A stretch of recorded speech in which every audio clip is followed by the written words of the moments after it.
అక్కడ ఏంటంటే ఛత్తీస్గఢ్లో ఈయన చాలా మందిని చంపాడు.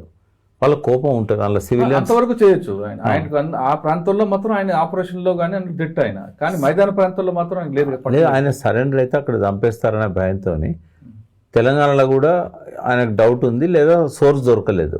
ఆయనకు తెలిసిన వాళ్ళు ఎవరో ఆంధ్రలో ఉన్నారు, సరెండర్ కావడానికే వచ్చి ఉంటాడు. ఎందుకంటే వీళ్ళు పౌరకుల సంఘం వాళ్ళు చెప్పేది విజయవాడలో 28కు వచ్చి ఉన్నాడని కదా. ఆయన దగ్గర ఒక లెటర్ ఉంది, ఒక జర్నలిస్ట్కి లెటర్ రాసడం వార్త వచ్చింది. కావచ్చు. అయితే ఆయన 28 విజయవాడ వచ్చాడంటే చెప్పుకుంటాడు.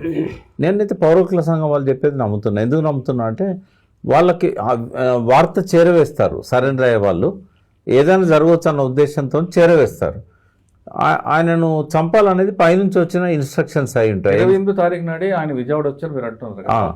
28 నుంచి ఇన్ని రోజుల వరకు మరి పౌర హక్కు నేతలు ఎవరు ఆయన దగ్గరకు వెళ్ళడం కానీ, లేదా ఆయన అరెస్ట్ చేయాలి కానీ, ఒక ఎబిఎస్ కార్పొరేషన్ పిటిషన్ వేయాలని ఏం చేశారా?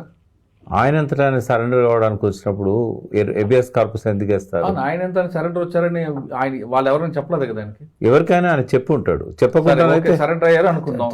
28 తారీఖున వచ్చారు అంటారు. 28 కాదు 30 అనుకుందాం. ఇవాళ డేటు 20 రోజులైంది.